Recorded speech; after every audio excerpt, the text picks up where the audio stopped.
They say horses choose their people, not the other way around. On a bitter dawn in northern Colorado, a wild Mustang appeared at the gates of Raphael Mendoza's ranch. Its coat was torn by old scars, the kind only years of brutal winters could carve. Yet its eyes carried something deeper, an ancient knowing. Those eyes pierced straight through Raphael's exhaustion, through the weight of his crumbling world, the mysterious vanishings of his finest quarter horses, the debt stacking higher than the mountains shadowing Luna Vista, and the corporate predators circling like vultures, waiting to devour his family's legacy. This Mustang was no accident. It stood as if guarding a secret, daring Raphael to follow. And when he did, riding into the jagged wilderness beyond his pastures, he stumbled upon a hidden cabin where truth lay waiting, coiled like a rattlesnake. What he uncovered there wasn't just theft. It was a conspiracy vast enough to shatter not only his ranch, but the very foundation of American horse breeding itself. Raphael Mendoza had spent 15 years building Luna Vista into a beacon of excellence. Nestled in the Colorado Rockies, his ranch was known for producing quarter horses that could stop on a dime, turn with lightning speed, and outwork cattle under the harshest conditions. His stallion, Cielo Dorado, carried the blood of legends like Doc Barr, and his foals often fetched $25,000 or more in auction rings that smelled of dust, sweat, and dreams. But in the horse world, glory was fragile, balanced on trust and reputation that could collapse overnight, and collapse it did. It began with Estrella, a 3-year-old filly so gifted that seasoned trainers paused mid-conversation just to watch her move. Raphael had turned her out in the north pasture one quiet Tuesday evening. By Thursday morning, she was gone. No broken fences, no tracks, no trace. It was as if the earth itself had swallowed her. When Deputy Morrison came to investigate, he didn't even dismount his cruiser. "These quarter horses are athletes," he said, squinting at the intact fence. "Maybe she cleared 6 feet and ran off into the forest." Raphael's voice had cracked as he searched the mountains for 3 endless days, calling her name until silence answered back. No hoofprints, no strands of hair, no sign she'd ever left under her own power. 2 weeks later, it was Viento, a 4-year-old gelding worth $40,000, primed for the cutting futurity circuit. Gone from a locked paddock overnight, the gate latch untouched. Then Paloma, heavy and full, to Dorado. Then Rio, a stallion prospect with flawless conformation. One by one, his horses vanished into thin air, each disappearance a knife in Raphael's chest. These weren't livestock. They were family animals he had raised from birth, poured his sweat and hope into. And yet, as the losses mounted, so did the silence. The sheriff's office shrugged, neighbors whispered, competitors smirked. The world seemed content to let Luna Vista bleed out, until the night the Mustang returned. This time, it didn't wait at the gates. Raphael found it standing in the shadows of the tree line, eyes gleaming like twin lanterns. He followed, heart pounding, deeper into the forest than he had ever dared. And when the trees parted to reveal that hidden cabin, Raphael stepped into a nightmare he never imagined. Inside, he didn't just find the answer to his stolen horses. He found one of them, Estrella, alive, trembling, and staring back at him with haunted eyes. And behind her, in the flicker of a lantern's light, moved something far more dangerous than thieves. Something or someone that had been waiting for Raphael all along. Sombra, an older broodmare whose FO had won championships across 3 states. Each disappearance was clean, professional, leaving Raphael with nothing but empty stalls and mounting. Insurance claims that the company seemed reluctant to pay. By September, Raphael had lost 8 horses worth more than $200,000. The financial impact was devastating, but the emotional toll was worse. Each missing animal represented years of careful breeding decisions, countless hours of training and care, and dreams that were literally being stolen from him in the night. The Luna Vista Ranch had been Raphael's obsession since he'd purchased the 800-acre property with money inherited from his grandmother. Elena Mendoza had been a curandera, a traditional healer who understood the spiritual connection between humans and horses. She taught Raphael that horses were more than animals. They were partners, teachers, and guardians who chose to share their lives with humans, worthy of their trust. Los caballos ven el alma, she'd told him as a child. Horses see the soul. They know things about us that we don't know about ourselves. Raphael had built the Luna Vista Ranch around that philosophy, creating a breeding program that prioritized not just physical, conformation, and athletic ability, but also intelligence and heart. His horses were known throughout the industry for their calm temperaments, quick learning ability, and deep connections with their human partners. Now, watching his life's work disappear, one horse at a time, Raphael felt as if his soul was being systematically stripped away. The bank was threatening foreclosure on the ranch's mortgage. Creditors were calling daily, and potential buyers were canceling contracts when they learned about the theft problems. The horse industry was small and close-knit. Word traveled fast when a ranch was experiencing troubles. That's when the Mustang appeared. Raphael first spotted the horse on a crisp October morning while feeding his remaining stock. The animal stood, motionless at the edge of the pine forest bordering his property. A Ga Mustang with a dark dorsal stripe and the kind of scars that spoke of decades surviving in the wild. Its coat was rough and windled, but its posture radiated an intelligence and dignity that commanded respect. What struck Raphael immediately was the horse's eyes. They held a depth of knowledge that seemed almost human, as if the animal had witnessed things no horse should see, and carried those secrets like a burden. Buenos mano, Raphael murmured, using the Spanish endearment his grandmother had taught him. What brings you to my fence? The Mustang studied him for several minutes, ears pricked forward, nostrils flaring as it read his scent. Raphael remained, perfectly still, allowing the horse to make its own assessment. He'd learned long ago that you couldn't force trust with a wild animal. It had to be offered freely. After what felt like an eternity, the Mustang nickered softly and took a single step forward. The sound carried a note Raphael had never heard from a horse before, something between greeting and warning that raised the hair on his arms. For 3 days, the pattern repeated. Each morning, Raphael would find the Mustang waiting at the same spot, watching him tend to his remaining horses with obvious interest. The animal never approached the fence, but it didn't retreat either, maintaining a careful distance that suggested both caution and purpose. On the 4th morning, Raphael decided to test his grandmother's theories about horses seeing the soul. Instead of simply acknowledging the Mustang's presence, he began talking to it in Spanish, sharing his fears about the missing horses and his growing desperation to save the ranch. "No sick," he confessed, leaning against the fence post. "I don't know what to do. Someone is stealing my horses, and I can't prove it. The insurance company won't pay. The bank wants their money, and I'm about to lose everything my family built." The Mustang's ears swiveled forward, and Raphael could swear the animal was listening with complete attention. When he finished speaking, the horse took several deliberate steps closer to the fence. "You know something, don't you?" Raphael asked quietly. "You've seen what's happening to my horses." In response, the Mustang turned toward the forest and walked several yards along the fence line, then stopped and looked back at Raphael. The message was unmistakable. "Follow me." Raphael glanced at his watch. It was just past sunrise, giving him most of the day if he decided to. Follow the Mustang into the wilderness. His morning chores could wait. His remaining horses were secure in the pastures closest to the house, and he'd hired additional security cameras after the latest disappearances. More importantly, this Mustang represented the first potential lead he'd had in months of searching. If the animal had witnessed something related to his missing horses, Raphael had to pursue it, no matter how unlikely the connection seemed. "All right," he said, making his decision. "Show me what you know." The Mustang immediately turned and headed into the forest at a steady walk, following game trails that wound through stands of aspen and pine. The terrain was familiar to Raphael. He'd ridden these mountains countless times while searching for his missing horses.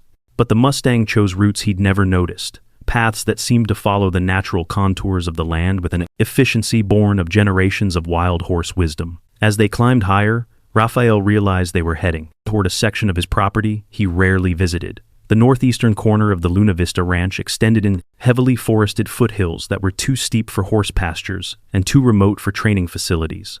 Raphael had always considered it wilderness buffer, valuable mainly for the privacy it provided from neighboring properties. After an hour of steady climbing, the Mustang led him over a ridge and down into a narrow valley that didn't appear on any of Raphael's property maps. The valley was perhaps a mile long and half today, a mile wide, hidden by steep walls and accessible only through a narrow gap between towering rock formations.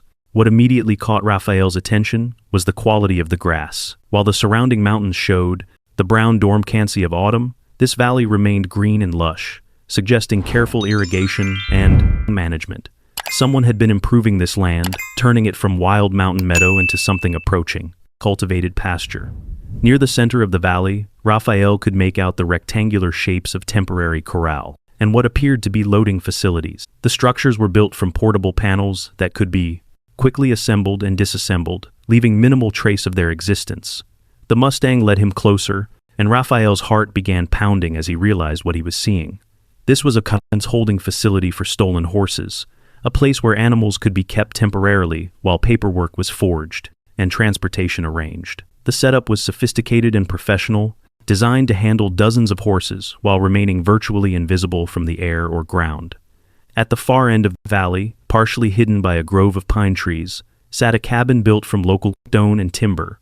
Solar panels on the roof suggested permanent occupancy, and Raphael could see the distinctive outline of communication equipment mounted discreetly on the chimney. The Mustang approached the cabin without hesitation and nickered loudly. Almost immediately, the front door opened and a woman stepped onto the porch. She was in her mid-32nd with sun-weathered skin and the kind of alert posture that Raphael associated with professional horse trainers. Her auburn hair was pulled back in a practical braid, and she wore the uniform of serious equestrians everywhere: jeans, boots, and a canvas shirt designed for hard work. But it was her eyes that stopped Raphael cold. They held the same deep intelligence he'd seen in the Mustang, combined with a weariness that spoke of secrets carefully guarded. "Raphael Mendoza," she said, her voice carrying authority, despite its quiet tone. "I've been wondering when Cimarron would finally bring you here." Raphael felt the world shift beneath him. This woman not only knew who he was, but had a name for the Mustang that had led him to this hidden valley. The implications were staggering and deeply unsettling. "Who are you?" he managed to ask. "And what are you doing on my property?" The woman smiled, but it didn't reach her eyes. "My name is Dr. Catalina Reyes. I'm an equine veterinarian specializing in bloodline, authentication, and fraud investigation, and I've been documenting what's been happening to your horses." She gestured toward the cabin. "You need to see what I've discovered, but I should warn you, once you know the truth, there's no going back. The people responsible for stealing your horses will do anything to protect their operation." Every rational part of Raphael's mind screamed at him to turn around and call the sheriff immediately. But the Mustang, Cimarron, had led him here for a reason, and his missing horses represented not just financial ruin, but the destruction of everything he'd built to honor his grandmother's memory. Against his better judgment, Raphael followed Dr. Reyes into the cabin. The interior was larger than it appeared from outside, with rooms extending back into the rock face itself. What should have been a simple mountain retreat was clearly a sophisticated intelligence operation. Banks of monitoring equipment lined one wall, displaying surveillance feeds from the cameras positioned throughout the valley and surrounding forest. But it was the wall-mounted photographs that made Raphael's blood turn to ice. Dozens of images showed his horses, Estrella, Viento, Paloma, and all the others being loaded into trailers, transported through mountain roads, and unloaded at facilities he didn't recognize. "You've been watching my ranch," Raphael said, his voice tight with controlled fury. "You know exactly what happened to my horses." "I know exactly what happened to your horses," Dr. Reyes confirmed. "I've been documenting their theft for 8 months, collecting evidence that will hopefully prevent the same thing from happening to other horse breeders." She moved to a table covered with documents and picked up a thick folder. "Before I show you this, you need to understand something. What you're about to learn involves a conspiracy worth hundreds of millions of dollars. Once you know the cold truth, you become a threat to people who have already proven they'll commit any crime necessary to protect their interests." Raphael thought about his empty stalls, the mounting debts, the generations of breeding work about to be lost to foreclosure. "I'm already ruined. If learning the truth gives me any chance of getting my horses back, I'll take that risk." Dr. Reyes studied his face for a long moment, then opened the folder. The first document was a bill of sale showing Estrella being sold at auction in Kentucky for $85,000, more than 3 times what Raphael could have gotten for her as an unbroken 3-year-old. "Your horses aren't being sold for slaughter or random profit," Dr. Reyes explained.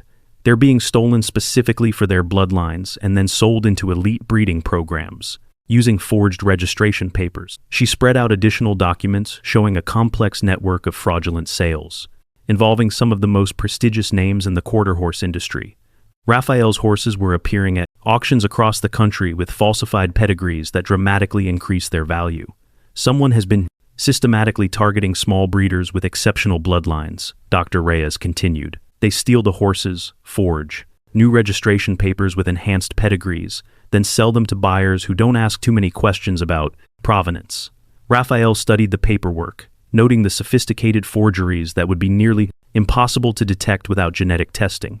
This would require access to American Quarter Horse Association databases and registration systems. We're not talking about random criminals. Exactly. This operation has inside help from people with legitimate credentials and official access. They're not just stealing horses. They're stealing genetic heritage and selling it to the highest bidders. Dr. Reyes pulled out a laptop and opened a secure database showing breeding records that had been illegally accessed and modified. Raphael's stallion, Cielo Dorado, appeared in dozens of fraudulent pedigrees listed as the sire of horses he'd never bred. They're using your stallion's reputation to authenticate stolen horses, she explained. Buyers pay premium prices for animals they believe carry his bloodlines, never knowing they're purchasing stolen property with fabricated papers. The scope of the fraud was breathtaking. Raphael realized he was looking at a systematic assault on the integrity of American horse breeding, a conspiracy that threatened the genetic records that were the foundation of the entire industry. Who's behind this? He asked. Dr. Reyes pulled out another document bearing the corporate logo of Equestrian Elite Services, a company Raphael recognized as one of the largest horse trading operations in the country. They specialized in connecting wealthy buyers with exceptional horses, facilitating sales that often reached six-figure amounts. Equestrian Elite has been quietly cornering the market on premium bloodlines for the past 5 years, Dr. Reyes explained, not through legitimate purchases, but by systematically stealing horses from small breeders and then selling them with enhanced pedigrees to clients who pay based on reputation rather than verification. She spread out financial records showing the staggering profits generated by the scheme. Individual horses stolen for nothing were being sold for $50,000 to $200,000 each, with the price based on the fabricated bloodlines rather than actual genetic heritage. It's not just about money, Dr. Reyes continued. They're concentrating the best bloodlines in the hands of a few wealthy clients while destroying the genetic diversity that comes from independent breeders. If this continues, the entire quarter horse breed will be controlled by a handful of corporate interests. Raphael stared at the evidence, his mind reeling from the implications. Why are you telling me this? And how do you know so much about their operations? Dr. Reyes hesitated, then pulled out a photograph of herself in professional attire, standing beside a man in an expensive suit at what appeared to be a horse show. Because I used to work for them, I was Equestrian Elite's chief, a veterinary consultant for 4 years, responsible for authenticating bloodlines and ensuring the health of high-value horses. She pointed to the man in the photograph. That's Vincent Ashworth, Equestrian Elite's founder and CEO. I reported directly to him until I discovered what the company was really doing. Daniel studied the photograph, noting the confident smiles and expensive surroundings of a major horse show. What made you leave?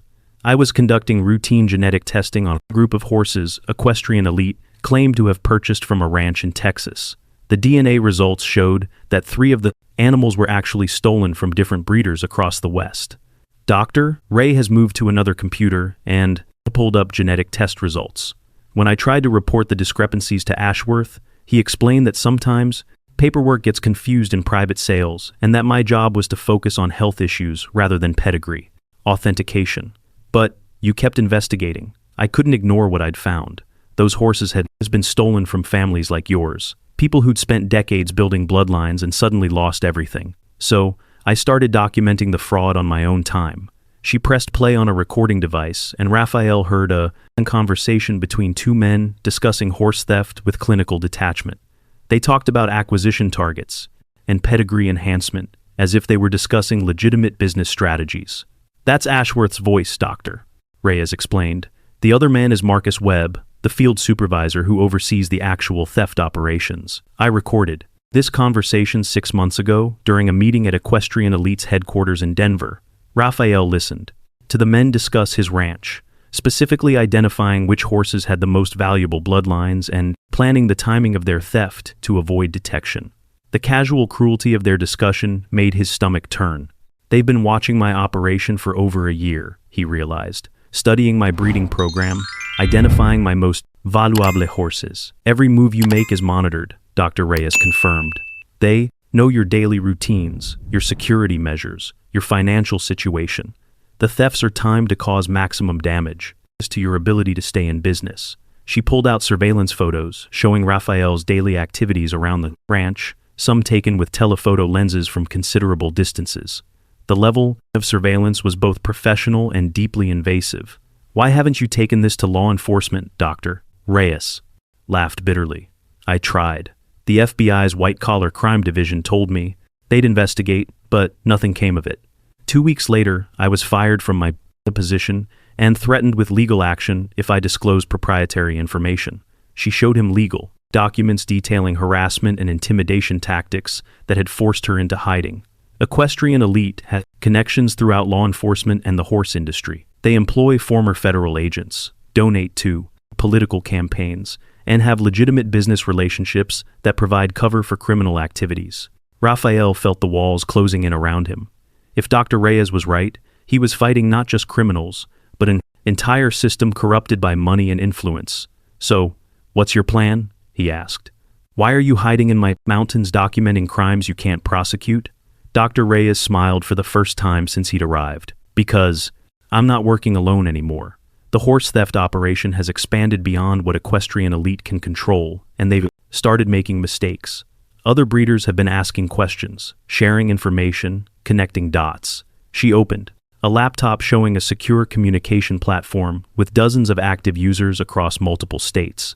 Each user represented a horse breeder who had experienced suspicious thefts or discovered discrepancies in registration records. We've been building a network of affected breeders, honest law enforcement officials, and journalists who specialize in agricultural crime. The evidence is overwhelming now, too big for equestrian elite to suppress or explain away. The screen showed a map dotted with red markers, each representing a ranch that had experienced horse thefts following the same pattern as Raphael's losses. The scope of the conspiracy spanned thousands of miles and hundreds of individual crimes. The breakthrough came when we identified the genetic testing fraud, Dr. Reyes continued.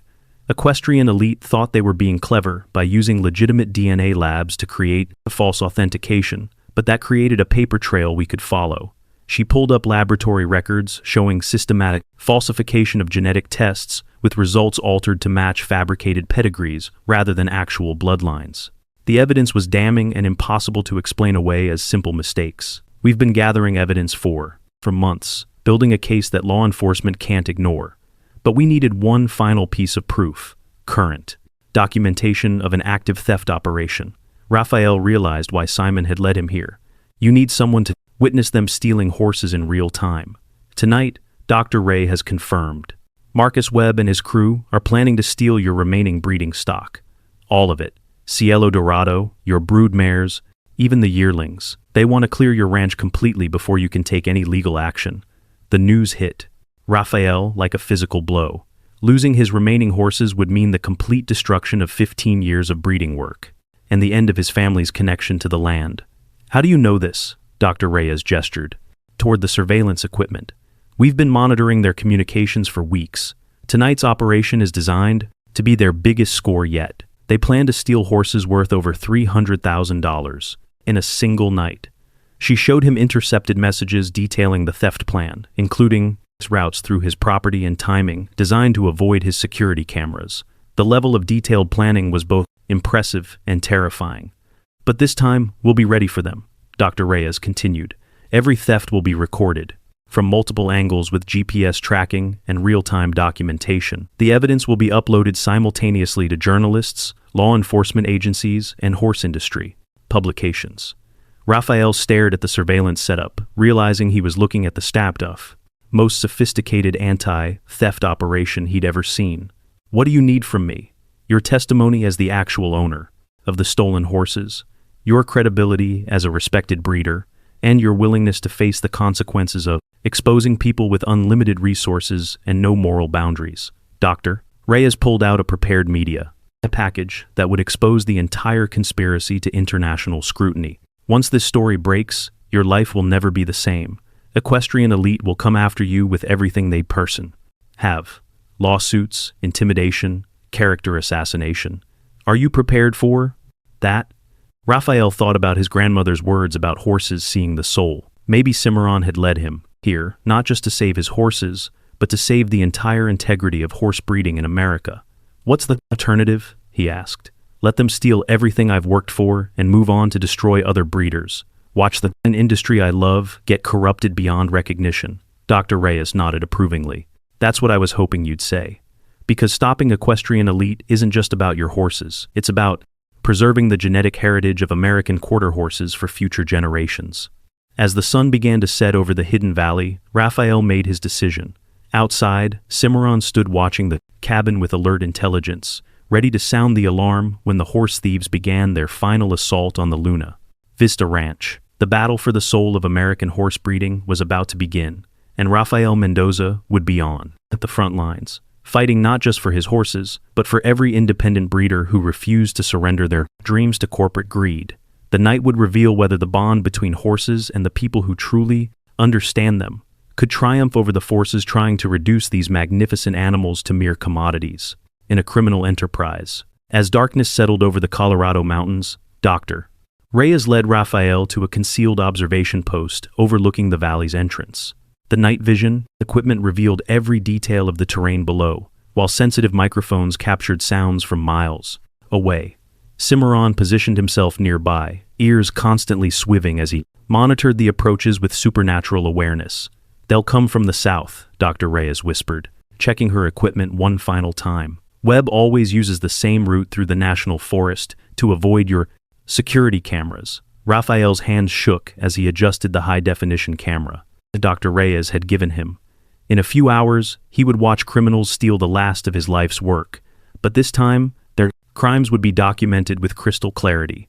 At 2:17 a.m., Cimarron suddenly lifted his head and stared toward the forest. His nostrils flared silently, reading scents carried on the mountain wind. Moments later, Dr. Reyes's motion sensors began registering movement along the valley's perimeter.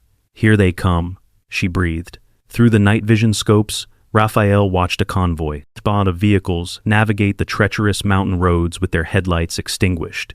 2 large horse trailers, followed by several pickup trucks moving with the precision of a military operation. These weren't random criminals. They were professionals with extensive resources and training. The vehicle stopped at predetermined positions around the valley's entrance. Men emerged carrying sophisticated equipment. Dart guns loaded with tranquilizers, portable corral, and GPS tracking devices. Raphael counted 12 operatives, all dressed in black tactical gear and communicating through encrypted radio systems. Marcus Webb stepped out of the lead vehicle, his expensive boots crunching on pine needles as he surveyed the valley. Even from a distance, Raphael could see the man's cold confidence as he directed his team with military precision. Remember, Webb's voice crackled through Dr. Reyes's radio scanner. We take everything tonight. The stallion goes to the Kentucky facility. The pregnant mares to the Texas operation. Clean sweep. No evidence left behind. Raphael's blood boiled as he listened to Webb discuss his horses like inventory in a warehouse. These weren't just animals to be moved and sold. They were individuals Raphael had raised from birth, each with their own personality and potential. The thieves split into 3 teams, approaching the Luna Vista Ranch from different directions. Raphael watched helplessly as they disabled his security cameras with electronic jamming devices and cut through his fences with bolt cutters that made no sound. Their preparation was meticulous, their execution flawless. Within 30 minutes, the thieves had reached Raphael's main pastures, where his remaining horses grazed peacefully in the moonlight. Cielo Dorado stood alert at the fence line, his golden coat gleaming as he sensed the approaching danger. The stallion's protective instincts were fully aroused. He positioned himself between the intruders and his mares, ready to defend his family. The stallion's going to fight. One of Webb's men radioed. Should we use the heavy tranquilizer? No damage to the merchandise, Webb replied coldly. Use the sonic disruptor first, then minimal sedation. That horse is worth $200,000 with his enhanced pedigree. Raphael watched in horror as the thieves deployed a device that emitted high-frequency sounds designed to disorient horses. Cielo Dorado reared and struck at the air, his confusion evident as the invisible assault scrambled his senses. The other horses milled in panic, their natural flight instincts triggered by terror they couldn't understand. Bastards, Raphael whispered, tears streaming down his face as he watched his beloved horses suffer. But Dr. Reyes was already coordinating the counterattack. Her secure phone buzzed with incoming messages as law enforcement teams positioned themselves around the ranch's perimeter. FBI agents, state police, and federal wildlife officers had been waiting for this moment, the chance to catch equestrian elite's operation in full criminal action. All units, this is control, came the voice through Dr. Reyes's earpiece. Target is engaged. Move in on my signal. The thieves worked with brutal efficiency, herding the disoriented horses into portable corral before loading them into the waiting trailers. Raphael's heart broke as he watched Cielo Dorado stumble up the ramp, still fighting the effects of the sonic weapon. The stallion's eyes were wide with fear and confusion, emotions Raphael had never seen in his confident, powerful horse. One by one, his horses disappeared into the trailers. Esperanza, his favorite broodmare. Corazon, a young stallion with unlimited potential. Luna, a gentle mare who had taught Raphael's nieces to ride. Each loading felt like a knife wound to Raphael's soul. But as the thieves prepared to depart with their stolen cargo, Dr. Reyes's voice cut through the night. Control, this is Overwatch. We have full documentation of the theft in progress. All subjects are contained within the target zone. Copy that. Overwatch. All units, execute, execute, execute. The mountain exploded into wise, light and sound, as dozens of federal agents emerged from concealment. Flood lights illuminated the valley like daylight, while helicopters thundered overhead. The thieves found themselves surrounded by an overwhelming display of law enforcement firepower. Federal agents, drop your weapons and get on the ground. Webb's carefully planned operation collapsed in seconds. His men, trained for stealth rather than armed confrontation, surrendered immediately when faced with FBI tactical teams. Some tried to flee into the forest, but were quickly run down by agents with night vision equipment and tracking dogs. Raphael watched through his camera as Webb himself was wrestled to the ground beside one of the horse trailers. The man's arrogant confidence had evaporated, replaced by the desperate fear of someone who realized his criminal empire was crumbling around him. But the night's drama wasn't finished yet. As federal agents secured the scene, Cimarron suddenly bolted from his position beside Raphael and Dr. Reyes. The Mustang raced down the mountainside with supernatural speed, threading between rocks and trees with the agility that had kept him alive in the wilderness for decades. Where's he going? Raphael called out, but Dr. Reyes was already following the horse. With her binoculars, Cimarron reached the valley floor and headed straight for the horse trailers, where Raphael's stolen animals were trapped. The Mustang's arrival seemed to calm the terrified horses immediately. His presence conveyed safety and leadership in a way that transcended species barriers. More importantly, Cimarron's behavior revealed something the federal agents had missed. The Mustang paced back and forth in front of one specific trailer, nickering with obvious distress. His actions suggested there was something wrong beyond simple horse theft. Dr. Reyes grabbed her radio control. Check. Trailer number 2. The Mustang is indicating something significant. When federal agents opened the trailer, Cimarron had identified they found more than stolen horses. Hidden compartments contained hundreds of forged registration papers, genetic testing equipment, and computer servers filled with fraudulent bloodline data. This single trailer held evidence of criminal activities spanning decades and involving thousands of horses. My God, Agent Patricia Rodriguez whispered as she reviewed the documents. This isn't just theft, it's systematic fraud on an industrial scale. They've been falsifying the genetic heritage of American quarter horses for years. The scope of the evidence was staggering. Equestrian Elite had stolen and re-registered over 2,000 horses across 15 states, generating illegal profits exceeding $50 million. The genetic fraud had corrupted bloodline records throughout the quarter horse industry, making it impossible to verify the authenticity of breeding programs worth hundreds of millions of dollars. As dawn broke over the Colorado mountains, the full magnitude of the conspiracy became clear. Vincent Ashworth was arrested in his Denver mansion while attempting to destroy computer servers. Marcus Webb and his entire crew faced federal charges carrying life sentences. Dozens of accomplices in the horse industry, registration organizations, and law enforcement were identified through the documentary evidence. But for Raphael, the most important moment came when Agent Rodriguez opened the trailer doors and his horses walked free. Cielo Dorado emerged first, shaking off the last effects of the tranquilizer as morning sunlight revealed his magnificent golden coat. The stallion's eyes were clear again, filled with the intelligence and dignity that had made him legendary throughout the quarter and horse world.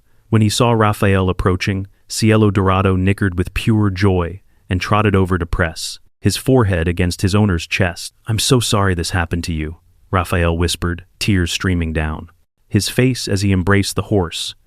He'd thought he'd lost forever. One by one, his other horses emerged from their imprisonment. Each animal sought out Raphael immediately, as if they understood he had somehow orchestrated their rescue. The emotional reunion was captured by news cameras that would broadcast the story worldwide, showing the unbreakable bond between horses and the people who truly love them. Cimarron stood apart from the celebration, watching the proceedings with the satisfied expression of a guardian whose mission was complete. As federal agents loaded the last of the evidence into their vehicles, the wild Mustang approached Raphael one final time. "Thank you," Raphael said simply, reaching out to stroke the gorilla's scarred neck. "Without you, none of this would have been possible." Cimarron allowed the touch for several seconds, then stepped back and looked toward the mountain forests that had been his home for so many years. His message was clear. His work here was finished. Raphael watched the Mustang disappear into the wilderness, carrying with him the gratitude of everyone whose horses had been saved by his intervention. Dr. Reyes later explained that Cimarron had been tracking the horse thieves for months, gathering intelligence and waiting for the right moment to reveal their crimes. "Your grandmother was right," she told Raphael as they walked through his pastures where his horses grazed peacefully once again. Horses do see the soul. Cimarron saw what was happening to the horses he considered family, and he found the one person who could help him save them. The equestrian elite scandal dominated headlines for weeks, exposing corruption that reached into the highest levels of the horse industry. Vincent Ashworth received a 25-year federal sentence for racketeering, fraud, and conspiracy. Marcus Webb and his crew were sentenced to terms ranging from 10 to 15 years in federal prison. More importantly, the evidence they'd gathered led to reforms throughout the American Quarter Horse Association and related organizations. New genetic testing protocols made it virtually impossible to forge bloodline documentation, while enhanced security measures protected legitimate breeders from similar crimes. Raphael's Luna Vista Ranch not only survived, but thrived. The publicity from his role in exposing the conspiracy brought him breeding contracts worth millions of dollars. Wealthy horse enthusiasts who'd unknowingly purchased stolen animals sought out Raphael to verify their horses' true bloodlines and establish legitimate breeding programs. Cello Dorado became the most sought-after stallion in the quarter horse industry, his genetic authenticity guaranteed by the federal investigation.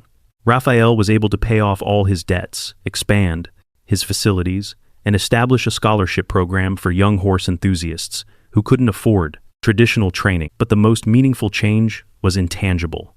The horse industry had rediscovered the importance of authentic relationships between horses and humans, moving away from purely financial considerations toward recognition of the deep spiritual bonds that had always been the foundation of great horsemanship. Dr.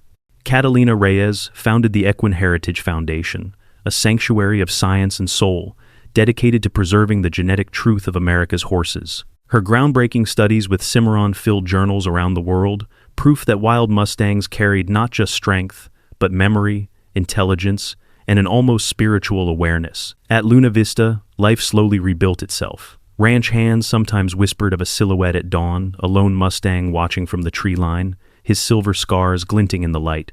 Cimarron never crossed the fences again, but his presence was undeniable.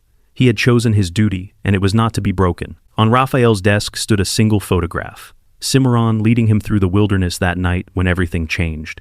Beneath it, in his grandmother's delicate script, were the words that had anchored the Mendoza bloodline for 4 generations. Lo sabe Benma Verdad. Horses see the soul, and the soul sees the truth. The ranch thrived. Foals of unmatched lineage ran the pastures, carrying both the blood of champions and the spirit of freedom. Yet, Raphael knew their true value wasn't in auction prices or pedigrees. It was in the trust between human and horse, that silent pact of loyalty where lives were shared, not owned. And still, the mountains whispered. Some nights, when the wind curled down the ridges, Raphael swore he heard a Mustang's call echoing through the valley. It was not sorrow, but a warning, a reminder that greed never truly dies, it only waits. One autumn evening, as the last light bled across the Rockies, Raphael caught sight of Cimarron again. Only this time, the Mustang wasn't alone.